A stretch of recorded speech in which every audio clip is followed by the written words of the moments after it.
அச்சமில்லை அச்சமில்லை அச்சமென்பதில்லையே இச்சகத்து உள்ளுரெல்லாம் எதிர்த்து நின்று போதினும் அச்சமில்லை அச்சமில்லை అచ్చమెన్బదిల్లయే భయం లేదు భయమన్నది లేనే లేదు. ఒక దుర్నీతి దుర్జన లోకమంతయు ఎదురొచ్చినా భయం లేదు భయమన్నది లేనే లేదు. భయం లేదు కాబట్టే అసలే చీకటి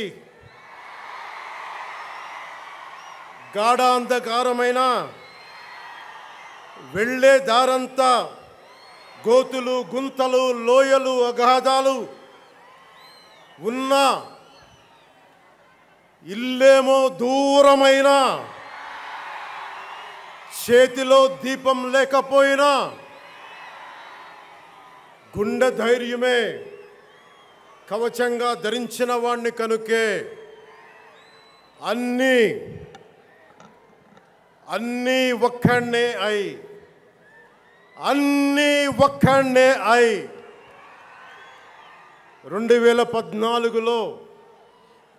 2014లో జనసేన పార్టీని స్థాపించాం.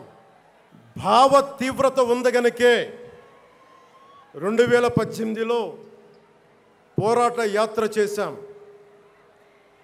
ఓటమి భయం లేదు కాబట్టే 2019లో పోటీ చేశాం. ఓడిన అడుగు ముందుకే వేశాం. మనం నిలబడ్డాం, పార్టీని నిలబెట్టాం. మనం నిలదొక్కుకున్నాం. మనం నిలదొక్కుకోవటమే కాకుండా 4 దశాబ్దాల టీడీపీ పార్టీని కూడా నిలబెట్టాం.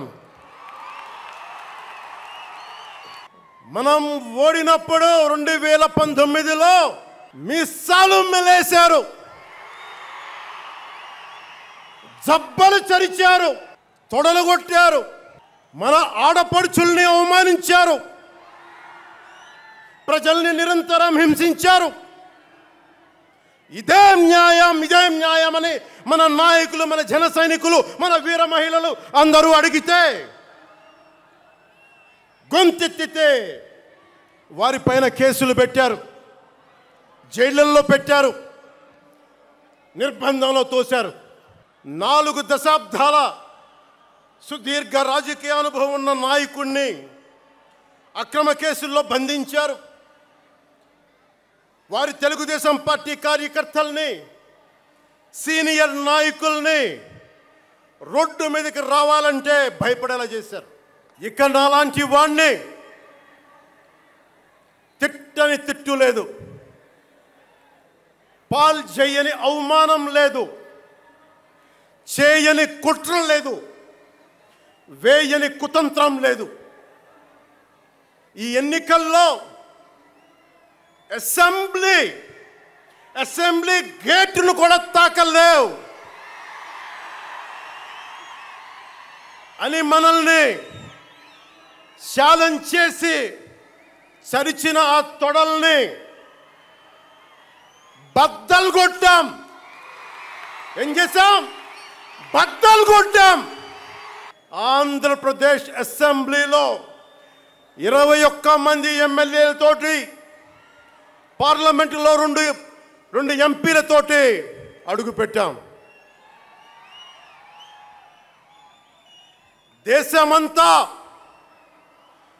దేశమంతా తల తిప్పి తిరిగి చూసేలా 100% స్ట్రైక్ రేట్తో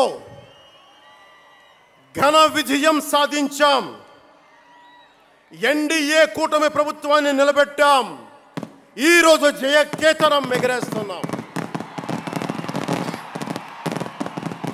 జై జనసేన, జై జనసేన, జై జై జనసేన, జై.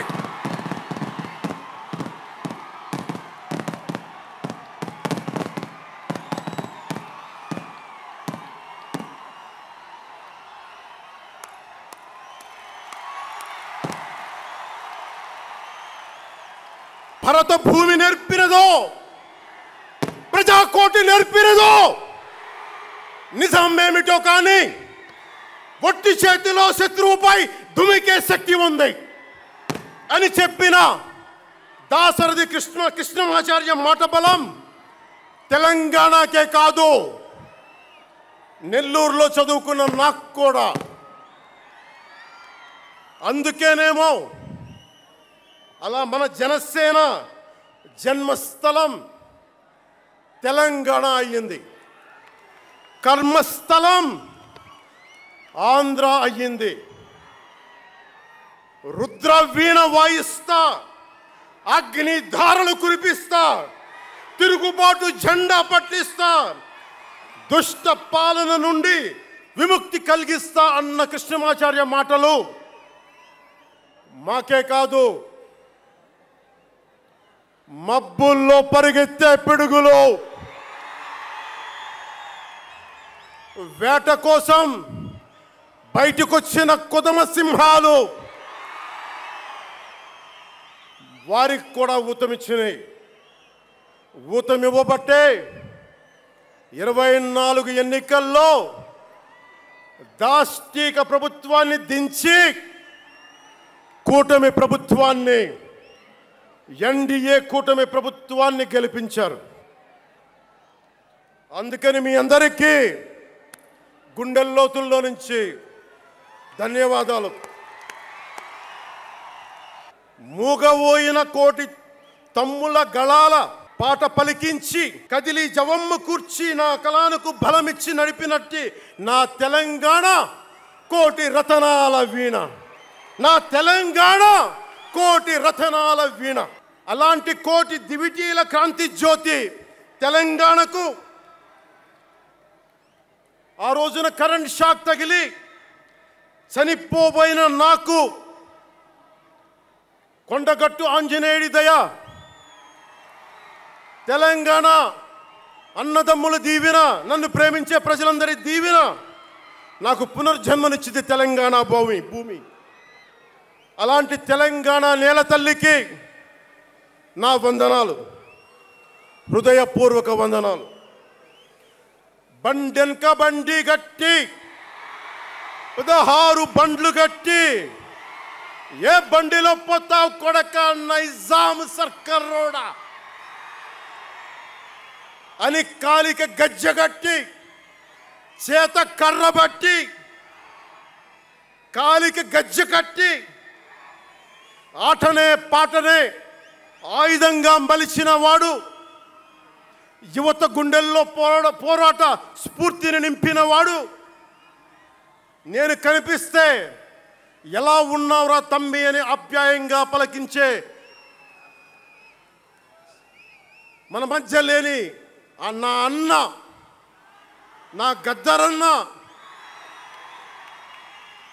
నేల నుంచి వచ్చిన నా తెలంగాణ జన సైనికులకి, జనసేన నాయకులకి, వీర మహిళలకు నా హృదయపూర్వక శుభాకాంక్షలు. మా ఆడపడుచులు, మా వీర మహిళలు, మీ పోరాట స్ఫూర్తిని నేను మర్చిపోలేను. మీరు నా దృష్టిలో, ప్రజల దృష్టిలో, అందరి దృష్టిలో మీరు రాణి రుద్రమ్మలు, వీరనారి గున్నమ్మలు, మా జనసేన వీర మహిళలు. మా జనసేన ఆడపడుచులు అందరి క్షేమం కాంక్షించే సూర్యదేవుని లేలేత కిరణాలు.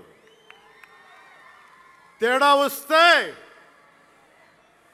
వస్తే కాల్చి కథం చేసే లేజర్ బీములు మా జనసేన వీర మహిళలు. అలాంటి మీకు,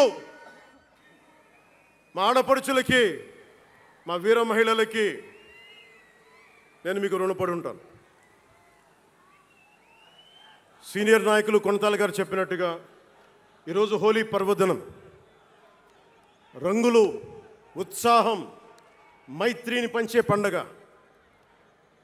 చెడిపోయింది మంచి వచ్చిందని చెప్పి రంగులు జల్లుకునే పండగ. మన జయకేతనం ఎగరవేసిన రోజున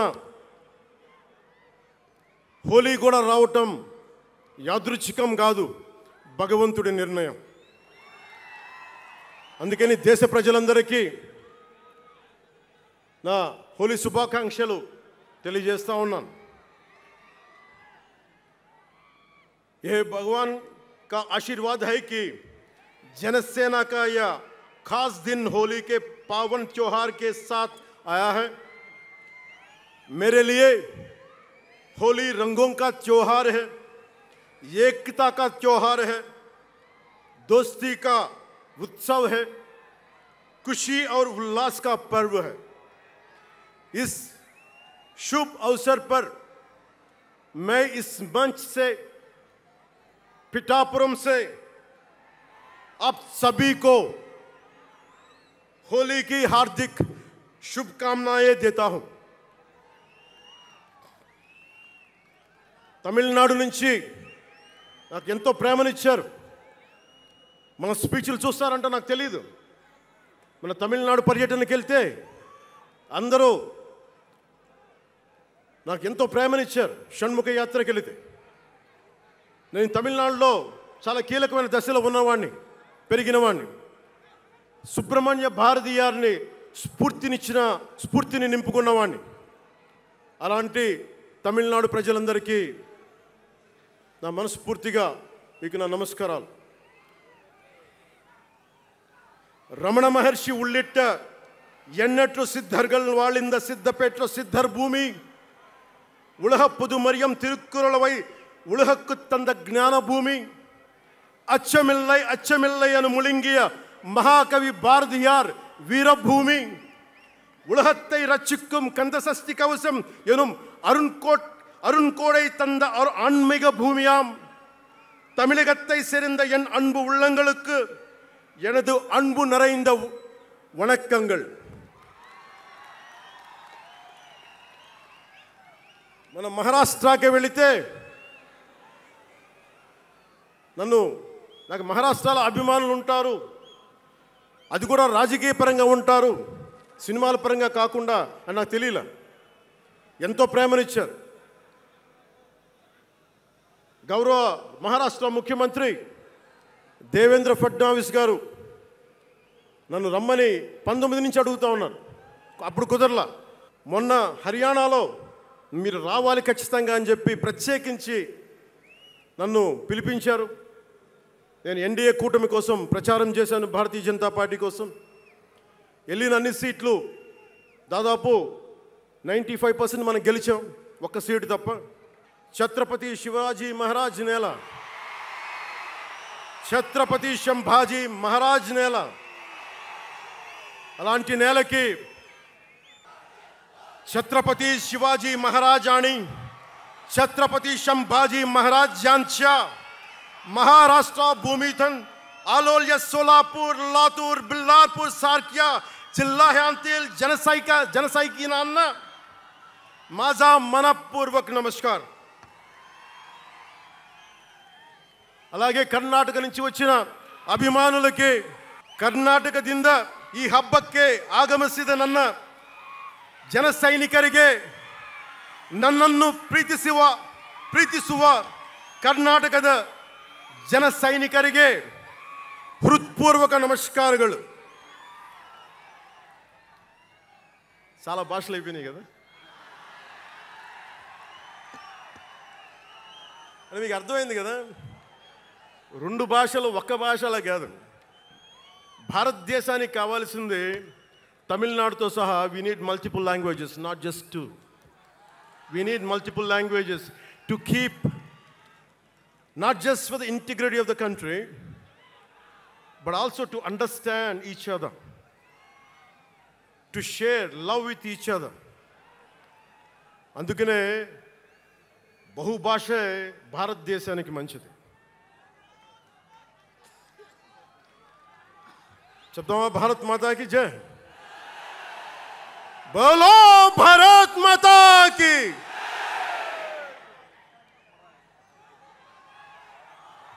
అలాగే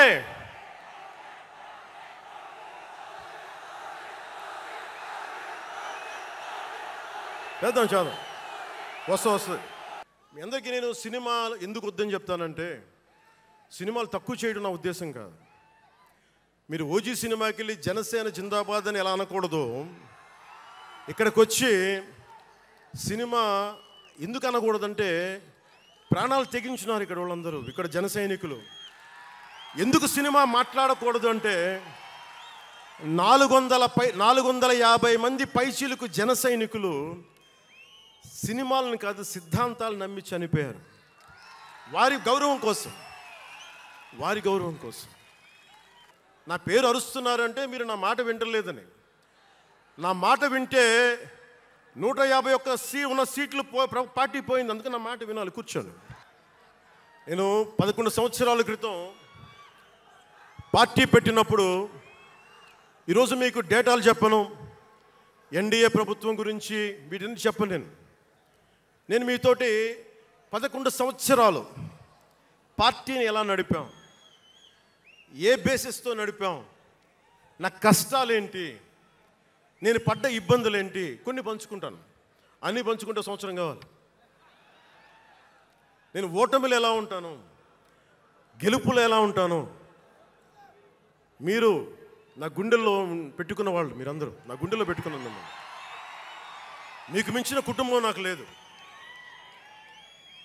అలాంటి నేను 2014లో ఒక్కడనే కూర్చొని జ్వలిస్తూ మదించిపోతూ, మన ఆలోచనతో మధిస్తూ, ఎలా చెప్పాలి, పెద్ద రాజకీయాల మీద నా చాలామందితో కసరత్తులు చేసిన వాడిని కాదు.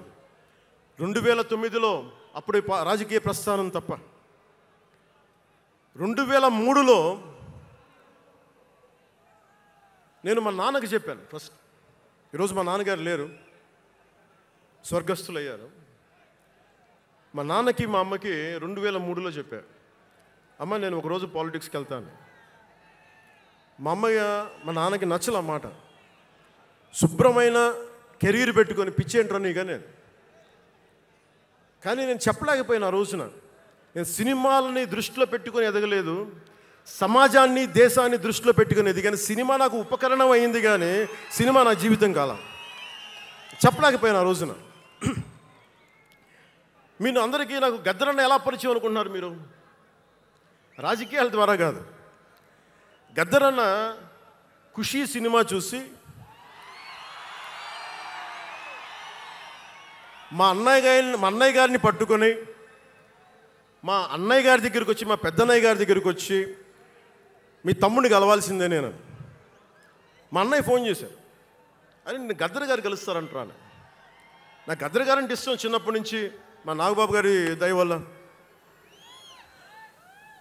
సరే కలిస్తే ఆయన ఎంత క్షుణ్ణంగా ఆయన పరిస్థితి చెప్పాడంటే, అరే నువ్వు దేశం కోసం సమాజం కోసం ఆలోచించేవాడివి.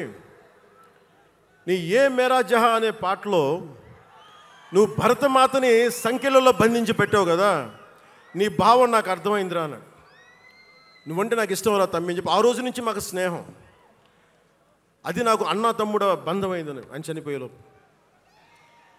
అలాగే 2006లో నేను విపరీతంగా ఒక పిహెచ్డి కోసం, ఒక స్కాలర్ ఎలా చదువుతాడో పుస్తకాల మధ్యలో సినిమాలు చేశాను.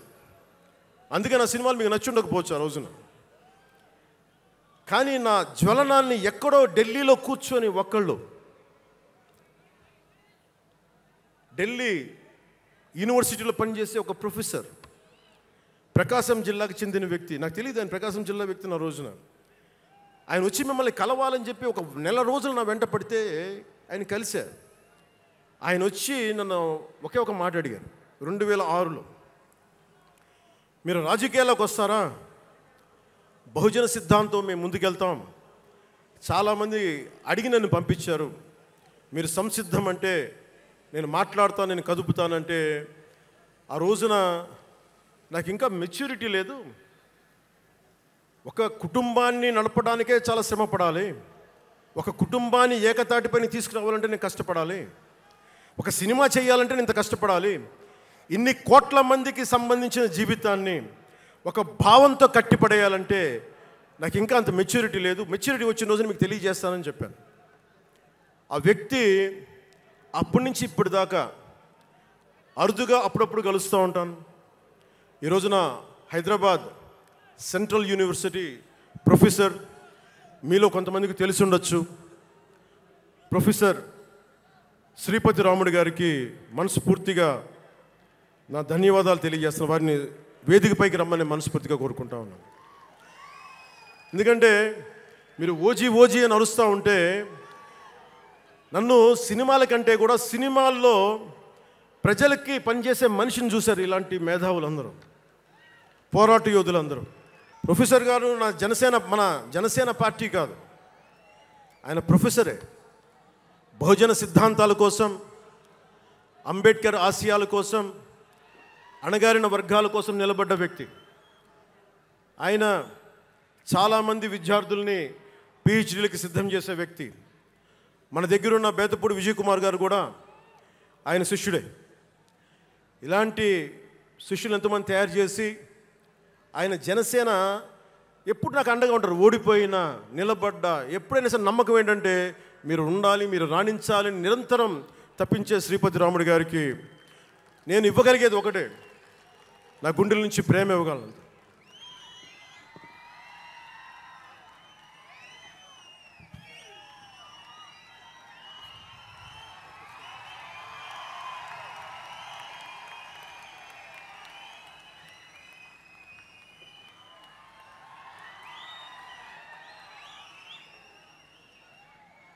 అంటే కృతజ్ఞత అనేది ఎంత అవసరం, గుర్తింపు ఎంత అవసరం అంటే మనం ఏదో అయినప్పుడు కాదు, ఏవి అవ్వనప్పుడు మనం వెంట నిలబడాల్సింది.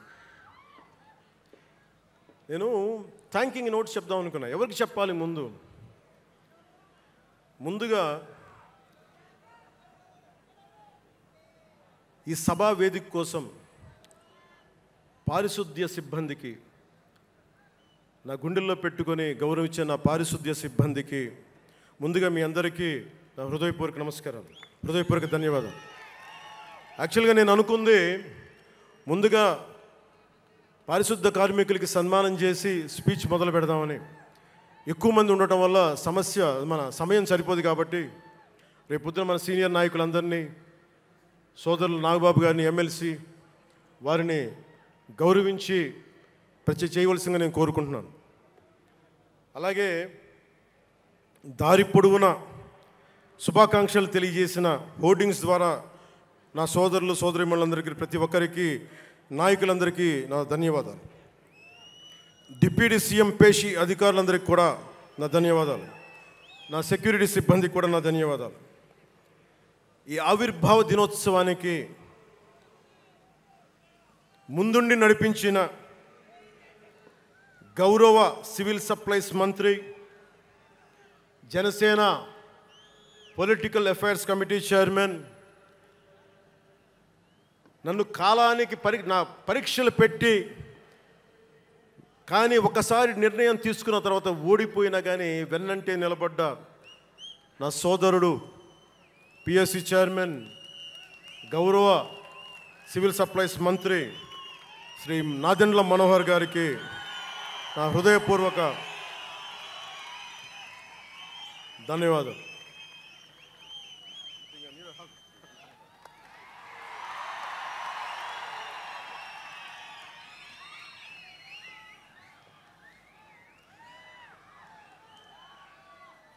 అలాగే 2009 నుండి 10 నుండి ఆయన పాలిటిక్స్లో లేకపోయినా నేనంటే ఇష్టం తోటి ఎప్పుడు నా వెన్నంటే ఉండే హరిప్రసాద్ గారికి ఏం ఆశించాలా, జీతాలు తీసుకోవాలా, జీతభత్యాలు లేవు, ఉన్నంతలోనే ఎవరు అన్నిటికీ పాపాల భైరవుడు ఆయన.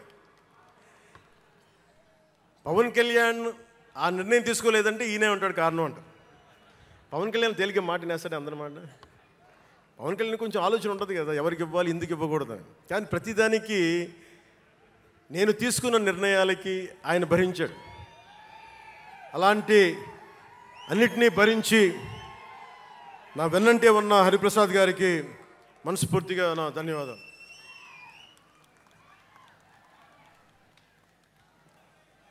అలాగే అన్ని కమిటీల సభ్యులందరికీ పేరు పేరున, కేకే గారికి, తెగించే గుణమున్న పంచకర్ల సందీప్కి, పోరాటం చేసిన నాయకులందరికీ నా ప్రత్యేక ధన్యవాదాలు. సోషల్ మీడియా సిబ్బందికి, స్టేజ్ కల్చరల్ ఆర్టిస్టులందరికీ, ఫుడ్ సప్లయర్స్ అందరికీ, దాతలకి, డాక్టర్స్ టీమ్కి, ప్రతి ఒక్కరికి నా హృదయపూర్వక నమస్కారాలు. ఇందాక ఆ పైన హెలికాప్టర్లో వస్తుంటే చాలామంది ఫోటోగ్రాఫ్స్ కనిపించినాయి. ముఖ్యంగా తెలుగు సినిమా హీరోలు, సూపర్ స్టార్స్ ఫొటోస్. ప్రభాస్ గారిది,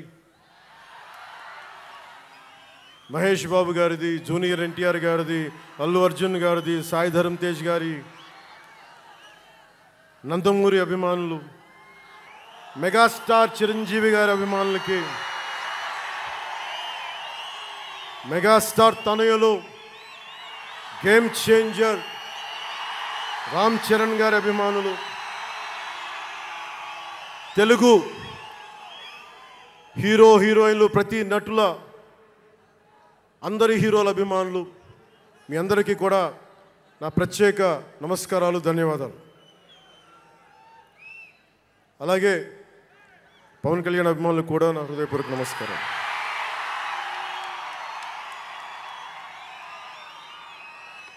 మద్దతు ఇచ్చిన జనసేనతో పాటు ఎన్డీఏ కూటమి పక్షాలైన తెలుగుదేశం, బీజేపీ నాయకులకు, కార్యకర్తలకు నా ప్రత్యేక ధన్యవాదాలు. అసలు మనం ఇంత ఘన విజయం సాధించాం. మనం కలిసి పోరాటం చేశాం, కష్టాలు ఉన్నప్పుడు చెయ్యినందించాం. అది గుర్తుపెట్టుకొని ఈ రోజున డిప్యూటీ ముఖ్యమంత్రి, ఉప ముఖ్యమంత్రిగా కలిసి ఒక వ్యక్తితో బలంగా ప్రయాణం చేస్తూ ఉన్నాను. 4 దశాబ్దాల సుదీర్ఘ అనుభవం రాజకీయ నాయకులు, హైటెక్ సిటీని రూపకల్పన చేసిన దార్శనికుడు, క్లేమోర్ మైన్స్ తోటి పేల్చేస్తే కింద పడితే దులుపుకొని మళ్ళీ రాజకీయాల్లో తిరిగి నెక్స్ట్ డే డ్యూటీలోకి వచ్చిన బలమైన నాయకుడు, శ్రీ గౌరవ ముఖ్యమంత్రి శ్రీ నారా చంద్రబాబు నాయుడు గారికి, వారి తనయులు శ్రీ నారా లోకేష్ గారికి నా హృదయపూర్వక ధన్యవాదాలు, నమస్కారాలు. 11 సంవత్సరాలు నలిగాం కదా, మన ఎంపీలు మన పేర్లు నా నోటి గుండా చెప్పాలి మీ అందరికీ అని చెప్పడానికి. నాదెండ్ల మనోహర్ గారికి, కందుల దుర్గేష్ గారికి, ఎంపీలు తంగెళ్ళ ఉదయ్ శ్రీనివాస్ గారికి, వల్లభనేని బాలశౌరి గారికి, కొణిదెల నాగబాబు గారికి, హరిప్రసాద్ గారికి, నిమ్మక జయకృష్ణ గారికి, లోకం మాధవ గారికి, కొనతాల రామకృష్ణ గారికి, పంచకల్ల రమేష్ బాబు గారికి, సుందరపు విజయ్ కుమార్ గారికి, చనిపోయిన వంశీకృష్ణ యాదవ్ గారికి, పంతం నానాజీ గారికి, బత్తుల బలరామకృష్ణ గారికి, శ్రీ దేవివర ప్రసాద్ గారికి, గిడ్డి సత్యనారాయణ గారికి, పులపర్తి ఆంజనేయులు గారికి, బొమ్మిడి నాయకర్ గారికి, బోలిశెట్టి శ్రీనివాస్ గారికి, పొత్సమాత ధర్మరాజు గారికి, చిర్రి బాలరాజు గారికి, మండలి బుద్ధప్రసాద్ గారికి, ఆర్ శ్రీధర్ గారికి, ఆరణి శ్రీనివాసులు గారికి, 2000 పవన్ కళ్యాణ్ మర్చిపోయా, నేను మర్చిపోయినా మీరు మర్చిపోయిన ఎవరు కదా.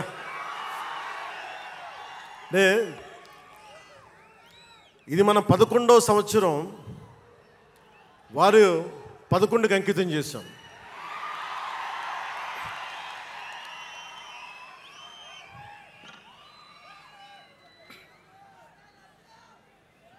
Love you two.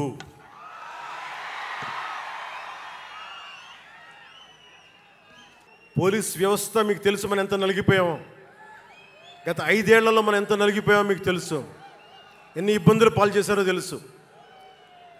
ఆ రోజు నుంచి కూడా ఈ రోజుకి వరకు నాకు పోలీస్ శాఖ అంటే చాలా గౌరవం. ఎందుకంటే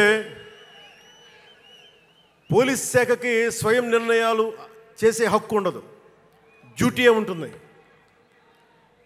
బ్రిటిష్ వాళ్ళు పరిపాలించినప్పుడు పోలీసు కూడా బ్రిటిష్ అధీనంలో పనిచేశారు తప్ప వాళ్ళకి ఇవ్వబడ్డ డ్యూటీ చేశారు.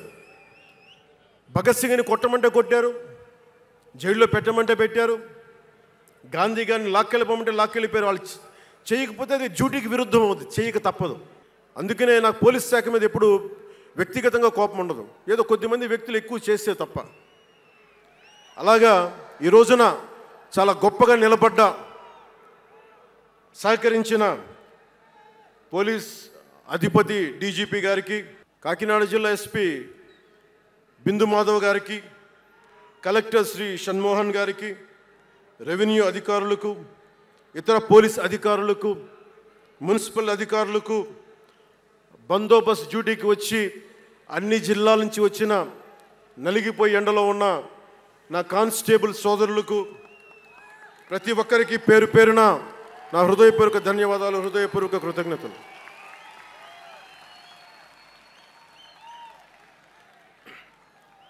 నా ఇష్టం, నా కోరిక ఎప్పుడూ సగటు మనిషిగా ఉండటమే. తన పని తను చేసుకుంటూ ఉండటం, ఎవరి జోలికి వెళ్లకుండా ఉండటం, బతికేయడం, తన కుటుంబం వరకు జీవితాన్ని కుదించడం, సగటు మధ్యతరగతి మనిషిగా బతకాలనేది నా కోరిక చిన్నప్పటి నుంచి. మా నాన్న కోరిక ఏంటంటే, నేను ఇంటర్ చదువుతున్నప్పుడు, అరే నేను డిగ్రీ చదవలేకపోయి, నువ్వు డిగ్రీ చదివి కనీసం నువ్వు ఎస్ఐగా సెలెక్ట్ అయితే నువ్వు కనీసం డిఎస్పీ కంటే కొంచెం పై ర్యాంక్లో నువ్వు రిటైర్ అవుతారు అని చెప్పాడు మా నాన్న. దురదృష్టవశాత్తు నేను డిగ్రీ చేయలేకపోయా. చాలా చిన్న జీవితాలు మాయి. మా అన్నయ్య గారు ఏదో పొరపాటు యాక్టర్ అయిపోయారు తప్ప నాకు రావాలి నేను ఎప్పుడు అనుకోలే.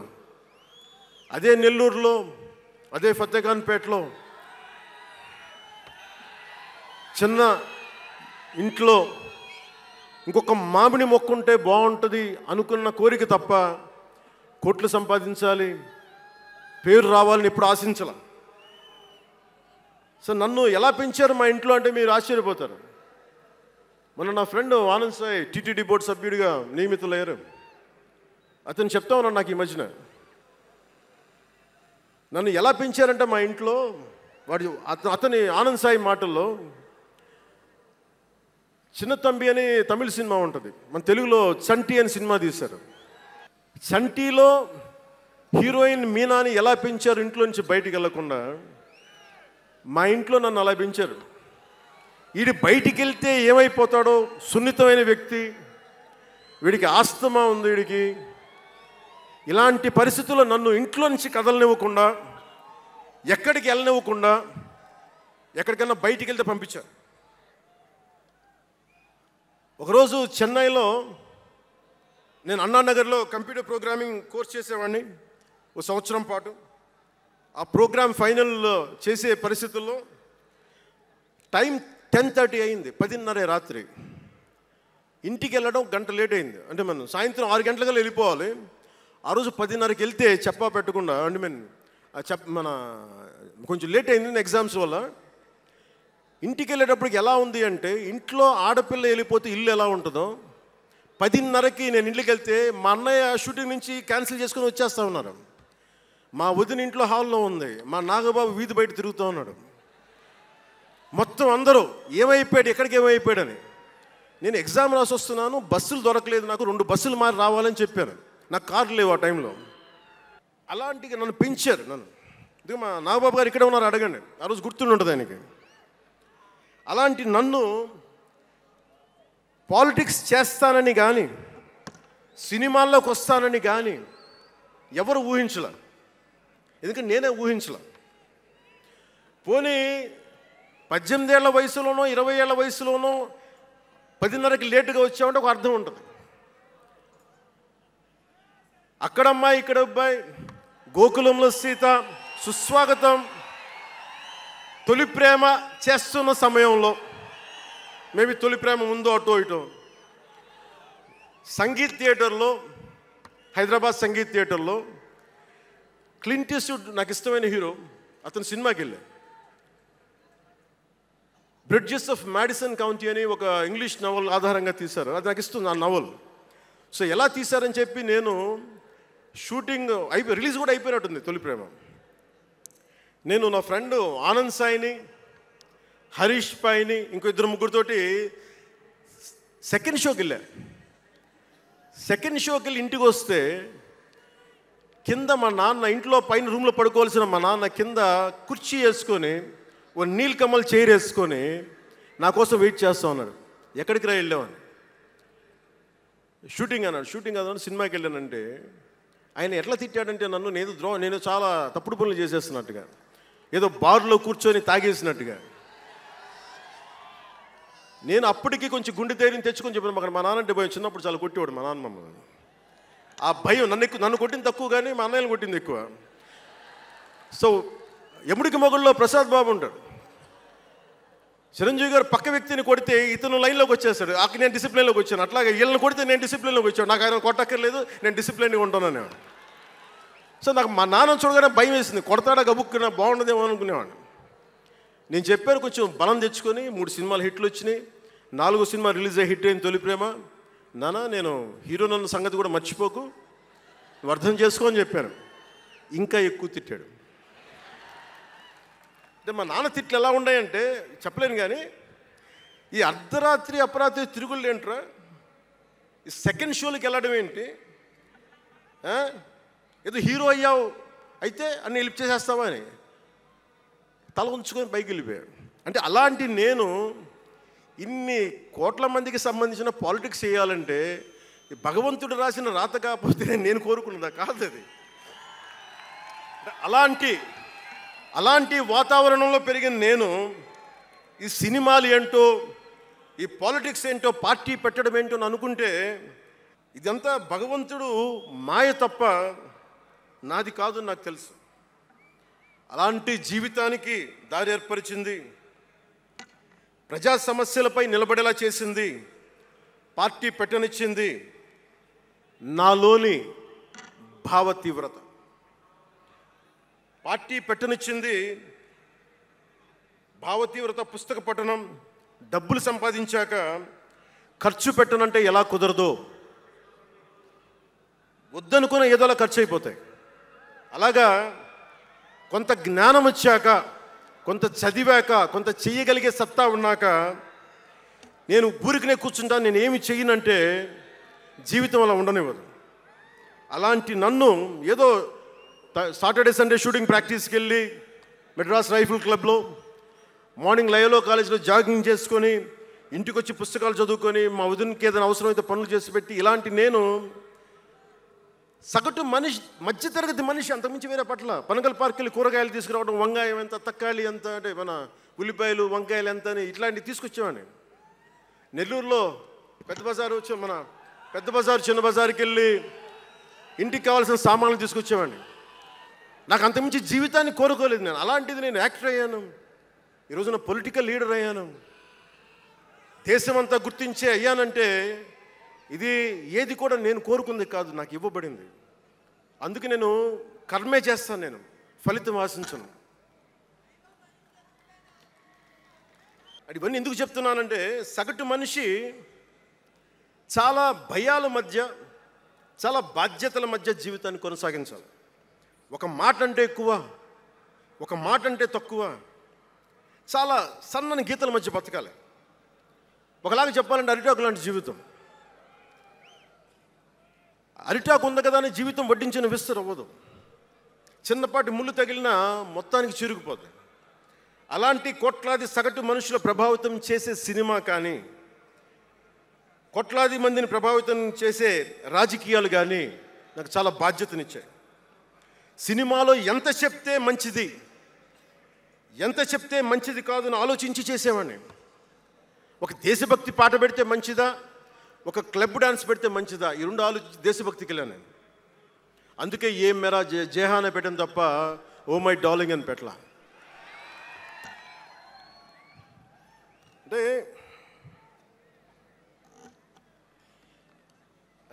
ఎందుకు నేను ఆలోచిస్తానంటే మనిషి మనెవరూ శాశ్వతం కాదు. మాట అది మంచి అయినా చెడైనా, అందుకే ఆలోచించే మాట్లాడతాను ఎప్పుడు. ఈ అన్న మాట ఒక తరం 2-3 తరాలు ఉండిపోతే పర్యవసానం ఏంటి? ఎనీ పబ్లిక్ పాలసీ, ఇవన్నీ ఆలోచించి నేను జనసేన కోసం ప్రతిపాదించిన 7 సిద్ధాంతాలు చాలా మదించి, శోధించి, తర్కించి మీ ముందు పెట్టింది. సంవత్సరం కాదు, 2 సంవత్సరాలు కాదు, నేను టీనేజర్గా ఉన్నప్పటి నుంచి నెల్లూరు డైకస్ రోడ్లో డాక్టర్ కరీముల్లా గారు నాకు ఆస్తమాకు వచ్చినప్పుడల్లా నాకు డెర్ఫ్లిన్ ఇంజెక్షన్ ఇచ్చేవాళ్ళు. ఆయన కోసం వెయిట్ చేస్తూ ఉంటే ఒక బోర్డు నన్ను ఆకర్షించేది, prevention is better than cure అని. దాన్ని ఎప్పుడు గుర్తుండిపోయింది నాకు. వ్యాధి చికిత్స కంటే కూడా వ్యాధి నివారణ మేలని. అందరూ చాలామంది అనుకుంటారు కదా, ఎందుకు నాకు చెగువెరా ఇష్టం అంటే అది కమ్యూనిజమో మావోయిజమో వల్ల కాదు. ఒకడు డాక్టర్ అయ్యండి, శారీరక రుగ్మతలు వస్తే బాగు చేసే డాక్టరు సమాజానికి పట్టే రుగ్మతలను ఎవడు బాగు చేస్తాడు అని చెప్పి డాక్టర్ వృత్తి వదిలి విప్లవకారుడు అయ్యాడు చూసారా, ఆ భావన నాకు ఇష్టం చెగువెరాలో. అంతేగాని అతను మావోయిస్టో కమ్యూనిస్టో అని కాదు, గెరిల్లా అని కాదు. ఆ మానవీయ కోణం నాకు నచ్చి దాన్ని ఇష్టపడ్డాను చెగువెరాని. ఆ సిద్ధాంతాలని అంటే ఇవన్నీ ఎందుకు చెప్తున్నాను మీకంటే చాలా ఆలోచించి చేశాను. అంటే అంత వయసు నుంచి ఆ సిద్ధాంతాలని చాలా బలంగా విశ్వసించేవాడిని, ఆచరించేవాడిని కనుక, వాటి కోసం నిలబడేవాడిని కనుక, నిలబడినందుకు ఆ సిద్ధాంతాలు నన్ను దశాబ్దం రాజకీయ పోరాటం చేయగలిగే సత్తానిచ్చినాయి.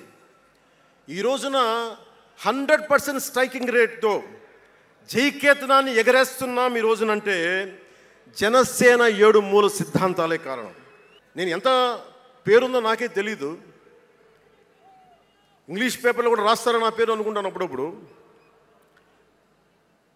ఏదో నేషనల్ పేపర్లో ఢిల్లీ నుంచి ఎవరో తెలుగు జర్నలిస్ట్ పంపించలే, హిందీ జర్నలిస్ట్ పంపించారు నాకు. Pawan Kalyan changes his ideology left, right and centre అని. అంటే వీడి అవసరాలకి ఎలా పడితే అలా మార్చేస్తాడని నాకు అనిపించింది. అలా ఎలా పడితే అలా మార్చేసేవాడు 11 సంవత్సరాలు పార్టీని నడపగలడా? 7 సినిమాలతోటి సూపర్ స్టార్డమ్ రాగలదా? నేను వద్దనుకున్నా ఓజీ అని అంటూ ఉంటారు, అవన్నీ వస్తాయా? 2007లో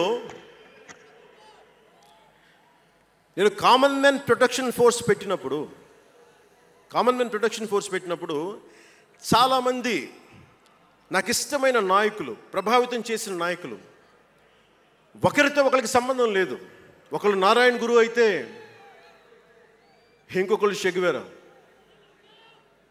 ఒకళ్ళు జయప్రకాష్ నారాయణ అయితే ఇంకొకళ్ళు లోకమాన్య బాలగంగాధర్ తిలక్,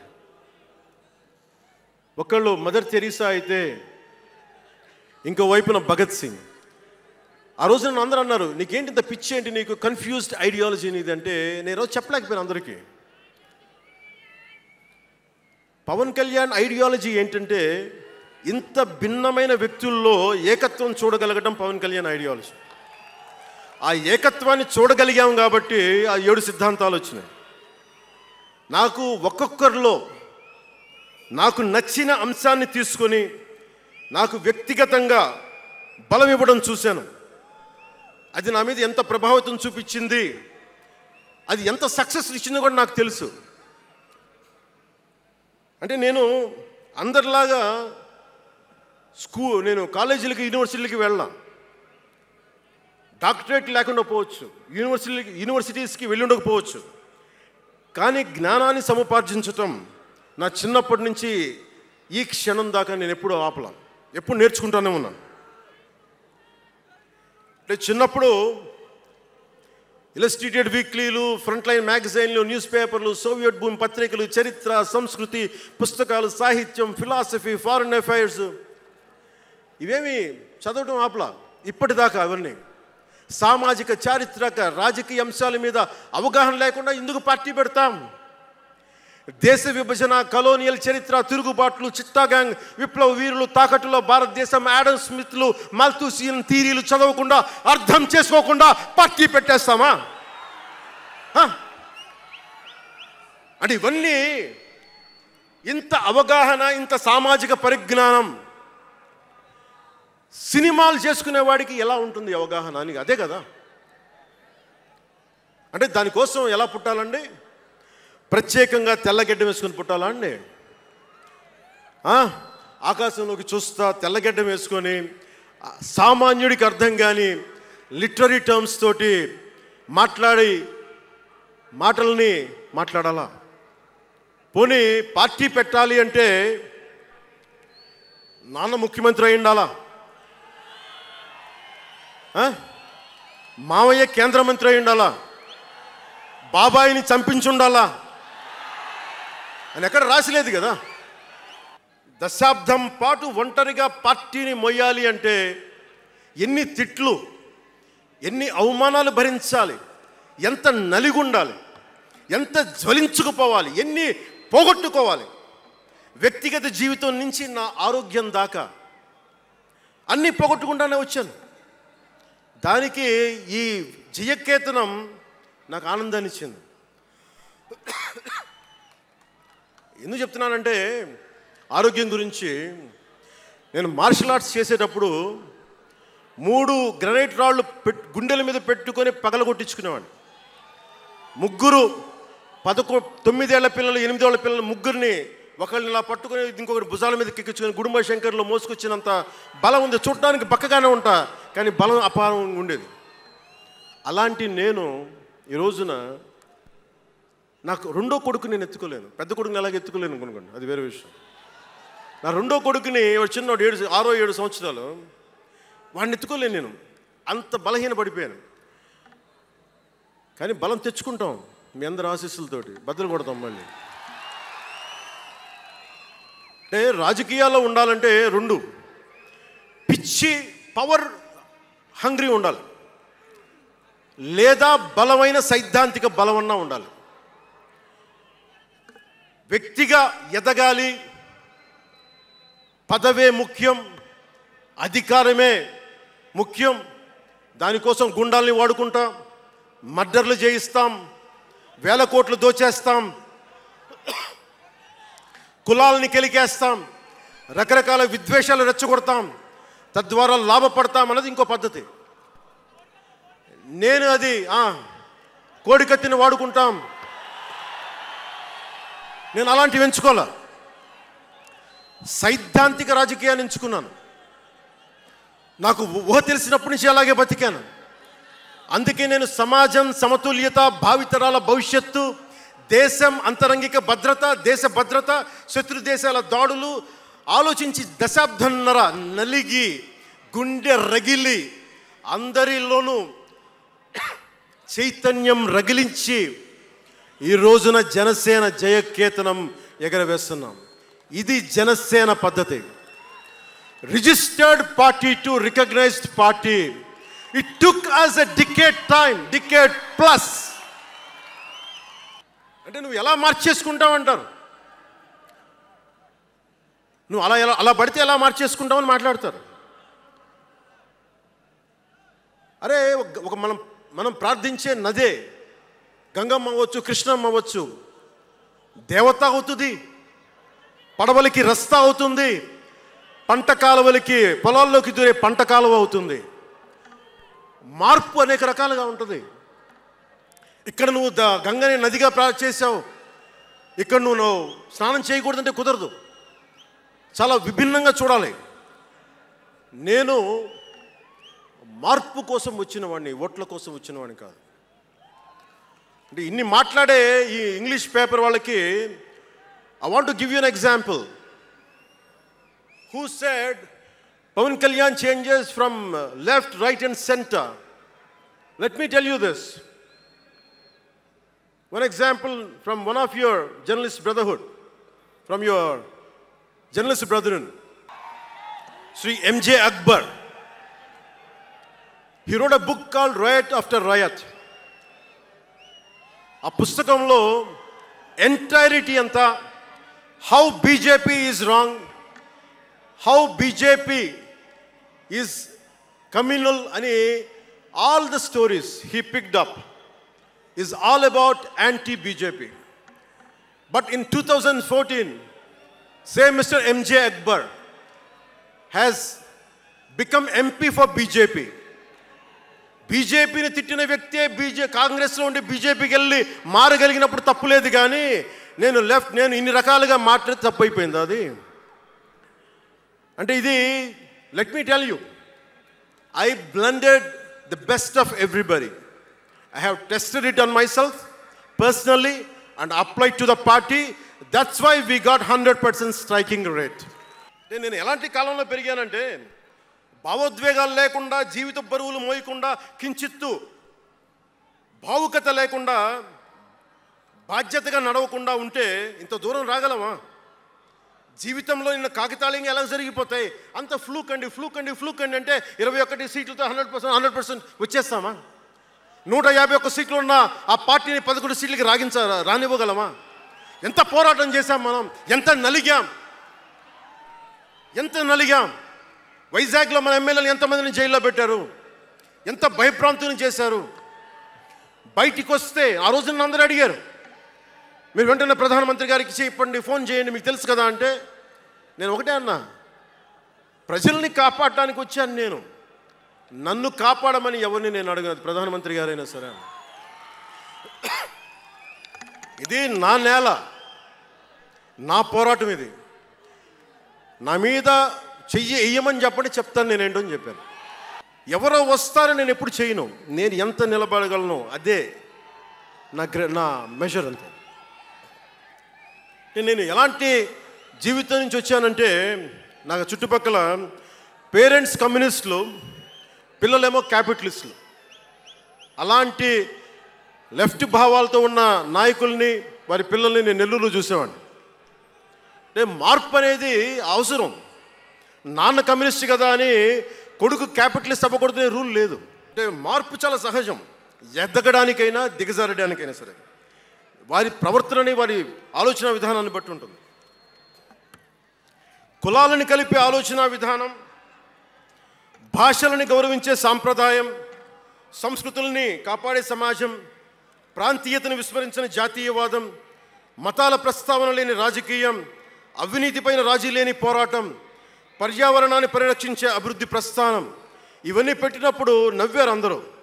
అలాంటిది నన్ను ఈ రోజున పర్యావరణ మంత్రిగా తీసుకొచ్చింది ఈ సిద్ధాంతాలే. సిద్ధాంతాన్ని ప్రతిపాదించినప్పుడు చాలా పరిశోధించాలి, చరిత్ర చదవాలి, అవగాహన చేసుకోవాలి, జటిలమైన సందేహాలు వాటికి వివరణ ఇవ్వాలి. ఇవన్నీ కూడా ఉండబట్టే ఈ రోజున ఇంత బలంగా నిలబడగలిగాను. నేను ఇంత ఆలోచించి అడుగు ముందుకేస్తాను తప్ప అనాలోచితంగా ఎప్పుడు నేను అడిగాను. ఈ 10 ఏళ్లలో నిలబడ్డాం, బలపడ్డాం, చాలా పడ్డాం కూడా. సమాజ తీరుతెన్నులు ఎలా ఉంటాయి అని ఆలోచించేటప్పుడు నన్ను బూతులు తిట్టినా, ఆ తిట్టిన వాటిని ప్రసార మాధ్యమాల్లో ప్రసరింపజేసి డిబేట్లు పెట్టి, వీళ్ళకి నా జీవితం తప్ప ఇంకేమి లేవా, కనిపించవా అనుకునేవాడిని. అంటే మీరు చెప్పండి, ఒకళ్ళ ఇంట్లో ఆస్తి తగాదాలు, అన్నా చెల్లెల మధ్య ఆస్తి గొడవలు, రాష్ట్రానికి సంబంధం ఏముంది? అది అసలు ప్రజలు ఆలోచించాల్సింది ముందస్తుగా. అసలు ఎన్నికల్లో చేయడానికి డబ్బులు లేని వాళ్ళ దగ్గర ఇన్ని వేల కోట్లు ఎలా వచ్చినాయి? వీళ్ళు కేవలం రాజకీయాల్లో వచ్చి వేల కోట్లు ఎలా సంపాదిస్తారు? దానికోసం వాళ్ళిద్దరు కొట్టుకుంటుంటే అది మనకి ఎలా సమస్య అవుతుంది? ఇది మీరు ఆలోచించాల్సింది. అంతేగాని కూర్చోబెట్టి సినిమా సినిమా సినిమా అంటే మొక్కే కాదంట్లా. మీకు కోపం రావాలి కదా, అన్యాయం జరిగితే. కోపం లేని సమాజంలో మార్పు ఎలా వస్తుంది? ఒక్కడికి కోపం వచ్చింది చిన్నప్పుడు, పవన్ కళ్యాణ్కి. ఒక్కడి కోపం వస్తే ఇంత మార్పు వచ్చింది. ఇన్ని లక్షల మంది కోపం వస్తే ఏం జరుగుతుంది మీరు ఊహించగలరా? ఆ కోపమే రావాలి అన్యాయం మీద. ఇక మిగిలింది మనకి భవిష్యత్తులో పైన కాకుండా ఎలాగ మనం ముందుకెళ్ళాలి, ఎలా సిద్ధంగా ఉండాలనేది మనం ఆలోచించాలి. కొన్ని కీలకమైన అంశాలు చెప్పి తెలియజేస్తాను. నార్త్ సౌత్ డివైడ్, ఉత్తర భారతం దక్షిణ భారతం, అలాగే క్యాస్ట్ సెన్సెస్, కులాల గణాంకం, డీలిమిటేషన్ ఇష్యూ, 3 లాంగ్వేజ్ ఫార్ములా, అలాగే మనం భవిష్యత్తులో సనాతన ధర్మ రక్షణ బోర్డు కానీ, ఫ్రీ హిందీ టెంపుల్స్ కానీ, వీటన్నిటి మీద ఇవన్నిటి మీద ఒకసారి మాట్లాడి నా అభిప్రాయాలు తెలియజేస్తాను. ఎందుకంటే దిశానిర్దేశం, భవిష్యత్తుకి దిశానిర్దేశం చేయాల్సిన సమయం ఇది. అందుకని మీకు కొంచెం ఓపికగా వినండి. ఇది భవిష్యత్తుని నిర్దేశించే సమయం. దశాబ్దంన్నర తర్వాత వచ్చింది. సో నేను ఏం కోరుకుంటానంటే, అల్లరి చిల్లరగా ఉండేవాళ్ళు నాకు అవసరం లేదు. నిలకడగా నిలబడేవాళ్ళే నా సైన్యం. నేను డిప్యూటీ ముఖ్యమంత్రిని అయ్యాక అంతకుముందు ఎప్పుడు ఆలోచించామని, పుస్తకాల బరువుతోటి వీపు వంగిపోతున్న పిల్లవాడిని ఆడిపడాల్సిన వయసులో ఇంత పుస్తకాలు బ్యాగ్ వేసుకొని స్కూల్కి వెళ్తా, ఒకవైపు ఏమో టిఫిన్ క్యారియరు, ఇంకోవైపు ఏమో వాటర్ బాటిల్ పట్టుకొని జారిపోతా పడతా అమ్మకి నాన్నకి టాటా చెప్పి ఆ స్కూల్కి వెళ్ళే చిన్నపిల్లోడికి ఒక 2 పుస్తకాల బరువు తగ్గిస్తే నేను చాలా ధన్యుడిని అనుకునేవాడిని. అలాగే ఎక్కడో గిరిజన తాండాల్లో చుక్క నీటి కోసం ఏడ్చే గిరిజనులకి ఒక బిందెడు మంచినీళ్ళు ఇస్తే చాలా బాగుంటుంది అని చేయగలను అనుకునేవాడిని. డోలీ మూతలతోటి రహదారులు లేని కొండ ప్రాంతాల్లో కేవలం 100 మంది నివసించే గిరిజన తాండాలకి ఒక చిన్న రోడ్డు వేయించగలమా అనుకునేవాడిని. కానీ ఈ రోజున మీ అందరి దయ, జన సైనికులు, వీర మహిళల పట్టుదల, ఈ రోజున మనం దాదాపు 4000 పైచిలకు కిలోమీటర్లు రోడ్డును వేయించగలిగాం. వాళ్ళు 2000 వేయించారు 5 సంవత్సరాల్లో. మనం 2500 కోట్ల పైగా ఖర్చు పెట్టినట్టున్నాం. ఇవన్నీ ఎందుకు చెప్తున్నానంటే, ఒకవేళ మనం అనుకుంటే ఎంత చేయగలమని అంటానికి. ముఖ్యంగా పార్టీలో వేదిక పైన ఉన్న నాయకులకి, జన సైనికులకి, మీ అందరికీ కూడా ఇది చాలా కీలకమైన సమయం. 2047 విజన్ అని మాట్లాడుతున్నారు గౌరవ ముఖ్యమంత్రి గారు. 2047 ప్రధానమంత్రి గారు మాట్లాడుతున్నారు. వికసిత్ భారత్, స్వర్ణ ఆంధ్రప్రదేశ్, $2 trillion ఎకానమీ, భారతదేశం ప్రపంచంలోనే 3వ ఆర్థికంగా బలంగా ఉండే దేశం అవ్వాలని ఆలోచిస్తూ ఉన్నాం. ఇంత బలమైన దేశం కావాలి అంటే బలమైన ప్రజలు ఉండాలి, బలమైన నాయకత్వం ఉండాలి. నేను ఎందుకు ఇంత తపన పడతాను మీ అందరి కోసం అంటే, నాకు ఈజీగా వెళ్ళిపోయే వ్యక్తులు అవసరం లేదు, నాకు గోల చేసే వ్యక్తులు అవసరం లేదు. దేశం కోసం నిలబడే యువత కావాలి నాకు. అంటే ఎందుకు చెప్తున్నానంటే, సర్దార్ వల్లభాయ్ పటేల్ గారిని అడిగారంట. బెంగాల్ రాష్ట్ర విభజన అప్పుడు 1920లో విభజిస్తున్నాం అనుకున్నప్పుడు దేశంలో ఉన్న జాతీయ నాయకులు అందరూ వచ్చారు, జరగకూడదని ఆప్ చేశారు. అలాంటిది భారతదేశాన్ని పాకిస్తాన్గా, భారత్గా విభజిస్తుంటే మీరు ఎందుకు చేయలేకపోయారు, ఆపలేకపోయారు? ఒక రాష్ట్రాన్ని ఆపగలిగినప్పుడు ఇది ఎందుకు ఆపలేకపోయారంటే, ఆయన అన్న మాటలు ఏంటంటే, మాకు వయసు అయిపోయింది, పెద్దవాళ్ళం అయిపోయాం, జైల్లో నలిగిపోయాం, సరికొత్త యువరక్తాన్ని తయారు చేయలేకపోయాం, మాకు శక్తి సన్నగిల్లింది అని. అందువల్ల వదిలేయాల్సి వచ్చింది చేతుల అని. అది నాకు చాలా ప్రేరణ అయింది. గౌరవ ముఖ్యమంత్రి గారు వికసిత్ ఆంధ్రప్రదేశ్ కోసం ఆలోచిస్తున్నారు. నేను వికసిత్ ఆంధ్రప్రదేశ్ కోసం ఆలోచించే వాళ్ళు ఉన్నారు. నేను ఆలోచిస్తుంది భవిష్యత్తుని నిర్మించగలిగే యువ నాయకత్వం. ఈరోజు ఒక్కడు తలుచుకుంటే ఎంతమంది ఎమ్మెల్యేలు వచ్చారో చూడండి. ఫస్ట్ టైం ఎమ్మెల్యేలు ఎంతమంది ఉన్నారు? అలాంటిది మీ నుంచి ఊరికి 100 మంది నాయకుల్ని తయారు చేయాలి. రాష్ట్రం నుంచి జాతీయ స్థాయిలోకి వెళ్ళగలిగే 100 మంది నాయకుల్ని తయారు చేయగలగాలి.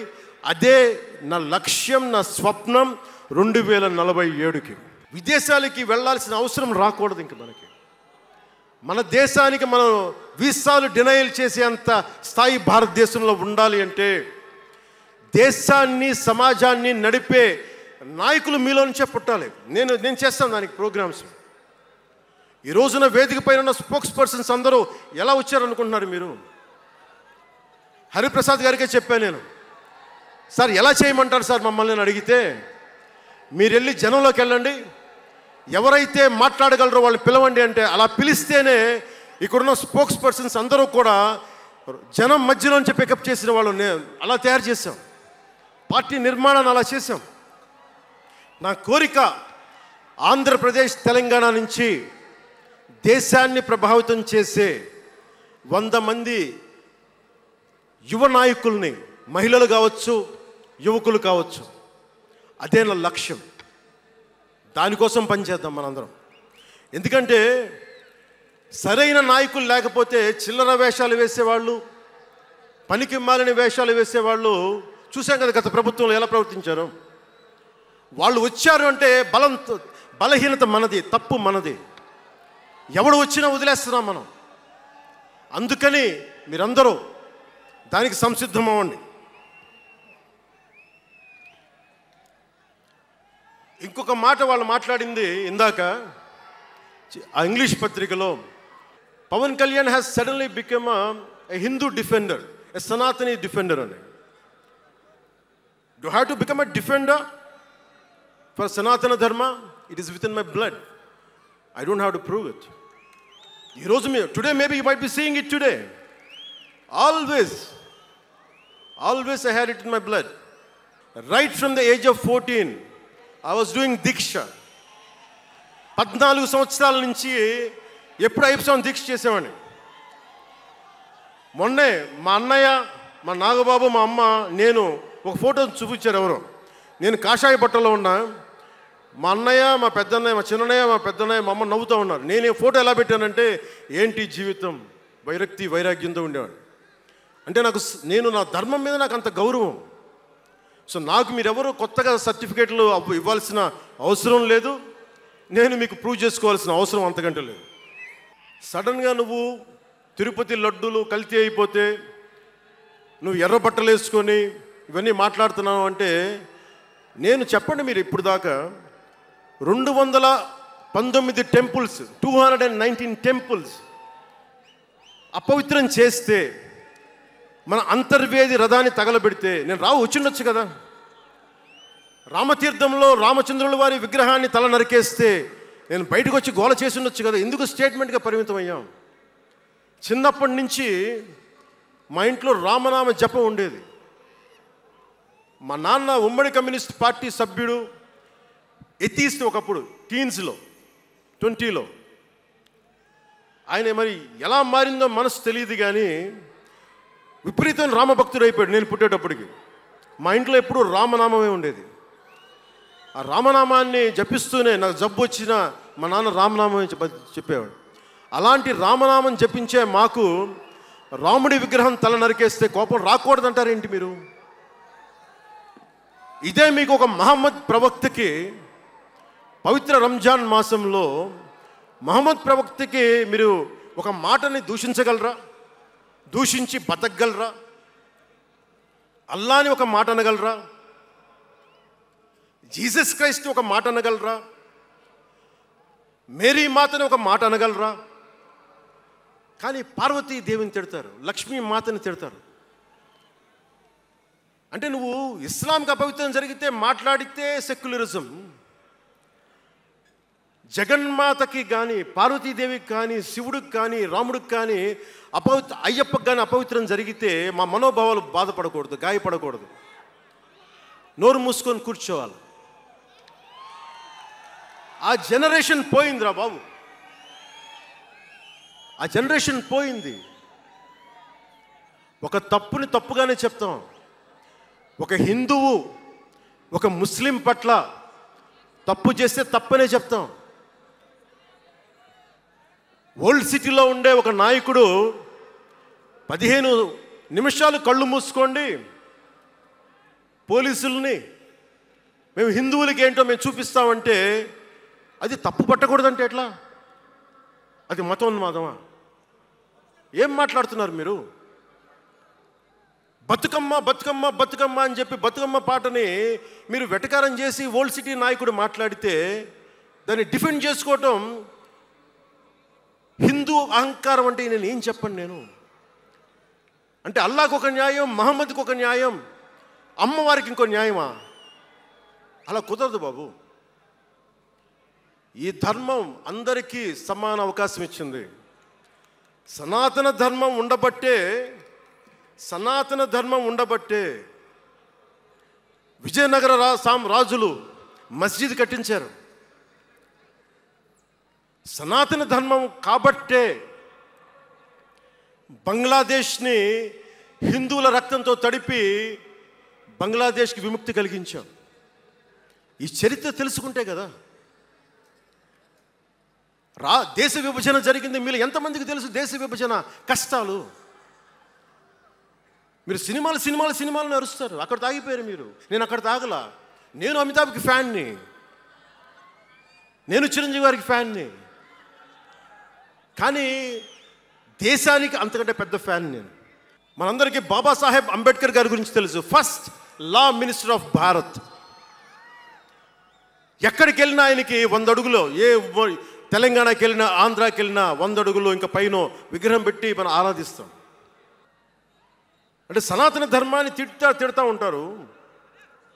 మీకు ఎవరికైనా తెలుసా? పాకిస్తాన్ ఫస్ట్ లా మినిస్టర్ దళిత కమ్యూనిటీకి చెందిన జోగేంద్రనాథ్ మండల్. ఆయన పేరు ఎప్పుడైనా విన్నారా? ఎంతమంది వినుంటారు? ఆయన ఏ పరిస్థితిలో చచ్చిపోయారో తెలుసా? ఆయన నేను భారతదేశాన్ని నమ్మను, పాకిస్తాన్ని నమ్ముతాను అంటే అంబేద్కర్ గారితో సహా చాలామంది వద్దని చెప్పినా కానీ ఆయన పాకిస్తాన్కి వెళ్ళిపోయి అందరూ ఆయన మాటలు నమ్మి ఆయన సమాజం హిందువులందరూ ఉండిపోతే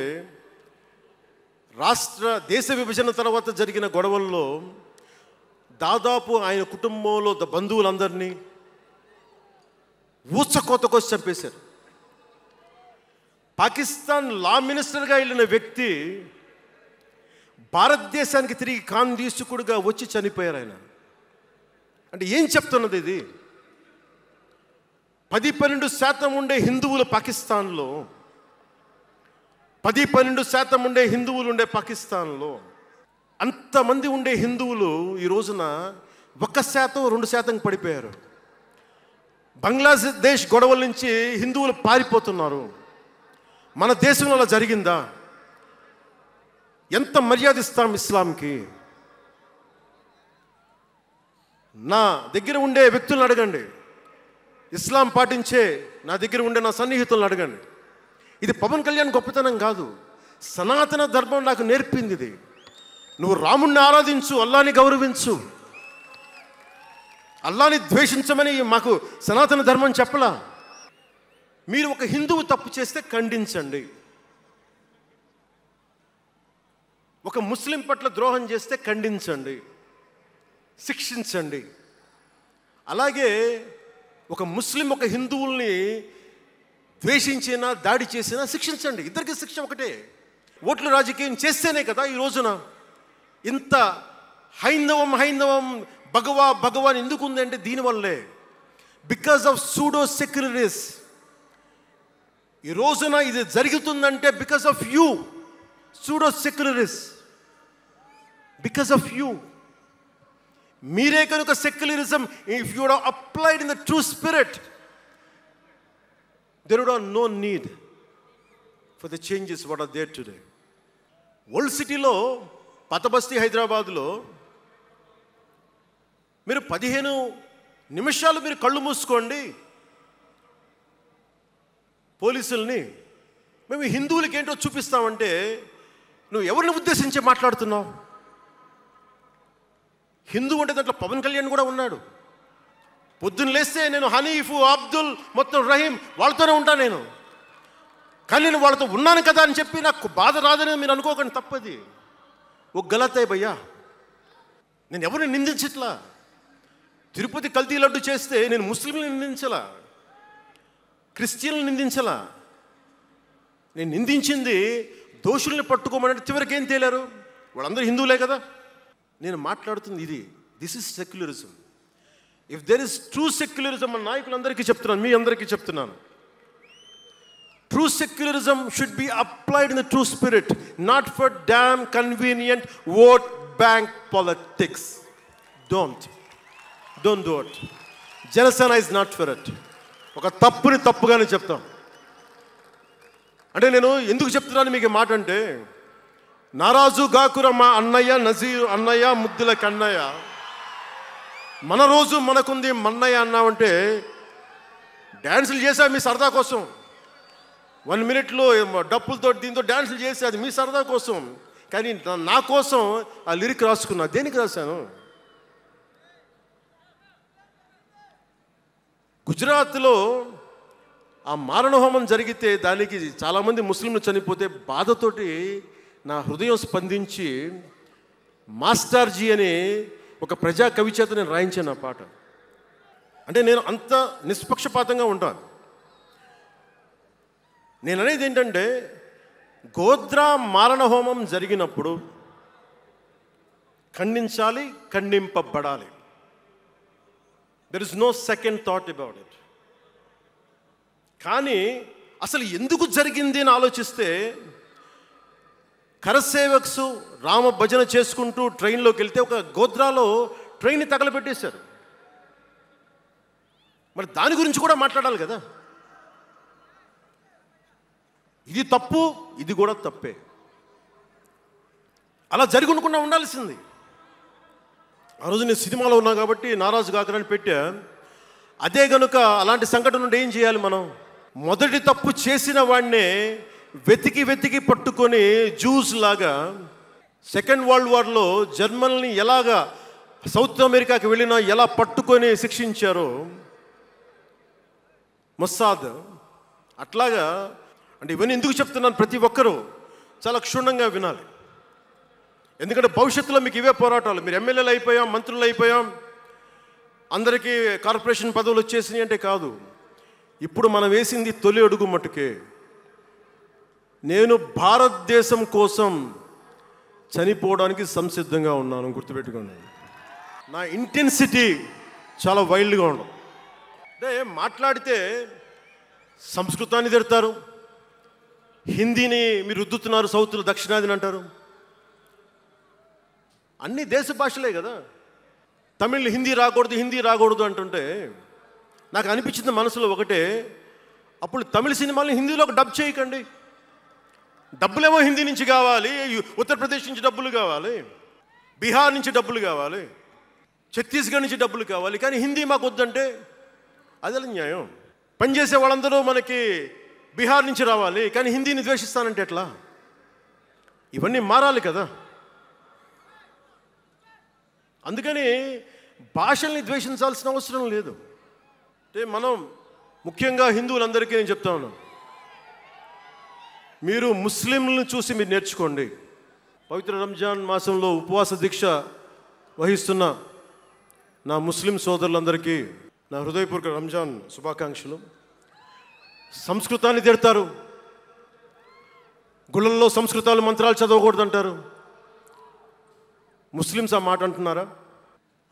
అరబిక్లోనే కదా. ఇద్దరు హిందూ ముస్లిం, ఐదరు ఆంధ్రప్రదేశ్లో ముస్లిం కావచ్చు, తెలంగాణలో ఉన్న ముస్లిం కావచ్చు, తమిళనాడులో ఉన్న ముస్లిం కావచ్చు, అరబిక్లోనే కదా మంత్రాలు చదువుతారు, ప్రార్థిస్తారు. హిందూ ధర్మంలో సంస్కృతంలో చేస్తారు. దానికి ఏంటి సమస్య? తమిళంలో చదవాలా, తెలుగులో చదవాలా, కన్నడంలో చదవాలా? ఆ విధి విధానాలు ఉన్నాయి, వదిలేసేయండి వాటిని. వాటి జోలికి వెళ్ళకుండా కష్టాలని వాటిని పట్టించుకోండి. మాట్లాడితే భారతదేశాన్ని ఉత్తరం దక్షిణం ఉత్తరం దక్షిణం అంటూ ఉంటారు. తెలంగాణ విభజన సమయంలో తెలంగాణ ఇవ్వకపోతే మేము ఈ భారతదేశానికి సంబంధించిన ఒక అన్న స్టేట్మెంట్లు చూసాం, అలాంటి నాయకుల్ని చూసాం. ఆంధ్రాని విభజిస్తుంటే ఆంధ్ర వాళ్ళు మేము ఇక్కడ సంబంధం లేదు, మేము భారతదేశంలో ఉన్నామన్న స్వయం నాయకులు నా దగ్గర అన్నారు. అంటే తెలంగాణ ఇవ్వకపోయినా, ఆంధ్ర ఇవ్వకపోయినా, విడగొట్టినా మేము భారతదేశంలోంచి విడిపోతామన్న మాటలు మీరు ఎలా మాట్లాడతారు? అంటే ప్రతి ఒక్కరికి కోపం వచ్చినప్పుడల్లా కట్ చేయడానికి భారతదేశం ఏదైనా కేక్ ముక్కడ్డా మీ అందరికీ? భారతదేశ సమగ్రతని విధ్వంసం చేయడానికి ఒక్కడు ఉంటే నాలాంటి వాళ్ళు 10 కోట్ల మంది బయటకు వస్తారు. తస్మాత్ జాగ్రత్త. నార్త్ సౌత్ డిబేట్కి నా సమాధానం ఒకటే. ఉత్తరాదినున్న హిమాలయాల్లో ఉంది పరమశివుని కైలాసం, దక్షిణాదిన ఆయన కుమారుడు కుమారస్వామి మురుగన్ నివాసం. ఈ దేశాన్ని విడగొట్టే ధైర్యం, సాహసం ఎవ్వడికి ఉందని నేను అనుకోను. ఆ భయం నాకు లేదు. వారు ఎంచుకున్న ప్రదేశం ఈ భారతదేశం. అలాంటి దేశాన్ని విడగొట్టాలి అనుకుంటే ఒకసారి ఆలోచించి మాట్లాడాను.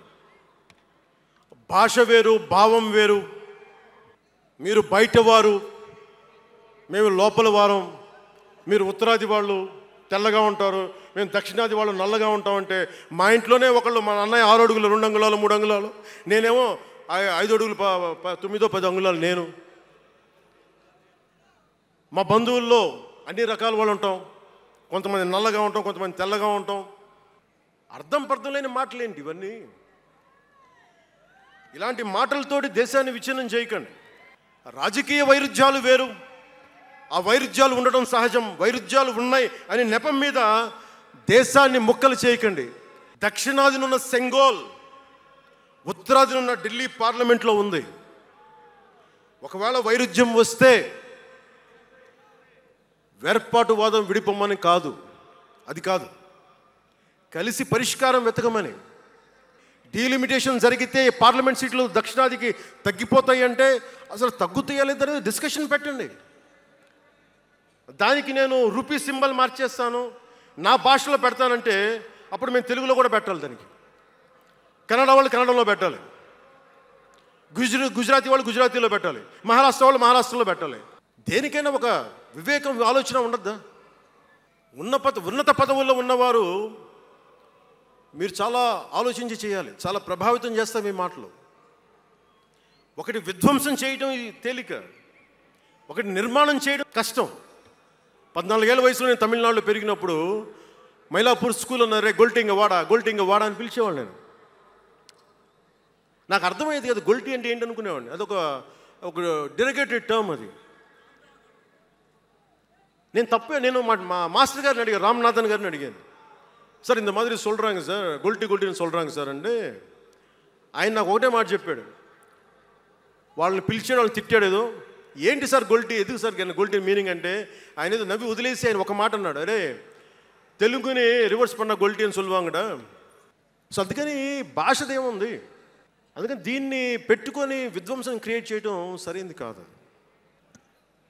జన సైనికులకి, వీర మహిళలకు, నాయకులకు, అండగా ఉన్న శ్రేయోభిలాషులకు, ఆదరించిన ప్రజలకు, నమ్మి నిలబడ్డ సహచరులకు ఒకటే చెప్పదలుచుకున్నాను, మీరే నా బంధం, మీరే నా అనుబంధం, మీరే ఈ జనసేనానికి రక్త సంబంధం. మనందరికీ ఒక కీలక కర్తవ్యం ఉంది. దాని గురించి మాట్లాడుకోబోయే ముందు కవి శేషేంద్ర వాక్యాలు చెప్పి ముగిస్తాను. ఒక తరాన్ని ప్రసవింపజేయడం అంటే ఒక తమాషా కాదు, ఒక నిండు కళల జగత్తుని మేల్కొల్పడం. ఒక దశాబ్దన్నర రాజకీయ ప్రస్థానంలో అలుపెరిగిన పోరాటం చేసిన తర్వాత లభించిన చారిత్రాత్మక విజయం అది. అందుకని మీ అందరికీ చాలా బాధ్యతగా ముందుకెళ్దాం. ఈ విజయం పుట్టుకే 100% స్ట్రైకింగ్ రేట్. అందుకే దేశం మొత్తం చూసింది. ఆ బిడ్డని మనం కాపాడుకోవాలి, చాలా జాగ్రత్తగా చూసుకోవాలి. మనందరం ఈ బిడ్డ పట్ల ఎరుకుతో ఉండాలి, బాధ్యతతో కాపాడుకోవాలి. జనసేనాని శిశువు తనని తను కాపాడుకోగలిగే వరకు మనం ఈ బిడ్డని కాపాడితే అది పెరిగి పెద్దై సమాజాన్ని కాపాడుతుంది, దేశాన్ని రక్షిస్తుంది, విశ్వశాంతికి బాటలు వేస్తుంది. అందుకే ఈ బిడ్డని మనందరం కంటికి రెప్పలా కాపాడుకుందామని చెప్పి శపథం చేద్దాం. ఒక అవతారం, దాని పుట్టుక ఎలా ఉంటుందో మహాకవి శ్రీశ్రీ కవితా పంక్తుల్లో చెప్పి ప్రసంగాన్ని ముగిస్తాను. యముని మహిషపు లోహగంటలు మబ్బు చాటున కణేల్మన్నాయి, నరకలోకపు జాగిరమ్మలు గొలుసు తెంచుకు ఉరికి పడ్డాయి, ఉదయ సూర్యుని సప్తాహయములు నురగలెత్తే పరుగు పెట్టాయి, కనకదుర్గా చండసింహం జూలు విదిలించింది, ఇంద్రదేవుని మనపటేనుగు ఘింకరిస్తూ సవాల్ చేసింది, ఆది సూకర వేదవేద్యుడు గుర్ఘరిస్తూ కోరసాచాడు, పుడమ తల్లికి పురిటి నెప్పులు కొత్త సృష్టిని స్ఫురింపింపజేశాయి, పుడమ తల్లికి పురిటి నెప్పులు కొత్త సృష్టిని స్ఫురింపించాయి. జన సైనికులు మీరు జాగ్రత్తగా ఉన్నంతకాలం మన ఎమ్మెల్యేలు అందరూ బాగుంటారు, మన మంత్రులందరూ బాగుంటారు, నేను కూడా బాగుంటా. మీరు డిసిప్లిన్లో పెట్టాల్సింది మమ్మల్ని కూడా డిసిప్లిన్లో పెట్టండి మీరు. అందుకని 11వ ఆవిర్భావ దినోత్సవం ముగించుకొని 12వ ఆవిర్భావ దినోత్సవం వైపు వెళ్తున్న మీ అందరికీ వచ్చినందుకు ప్రతి ఒక్కరికి ధన్యవాదాలు తెలియజేసుకుంటూ, మీ పెద్దలకి, నాకంటే వయసులో పెద్దైన వారందరికీ నా నమస్కారాలు తెలియజేయండి, పాదాభివందనాలు తెలియజేయండి. అందరూ క్షేమంగా ఇళ్ళకి వెళ్ళండి. సర్వే జనో సుఖినో భవంతు. జై జనసేన, జై జనసేన, జై భారత్, జై హింద్. జాతీయ గీతం. जनगण मन अधिनायक जय हे भारत भाग्य विधाता.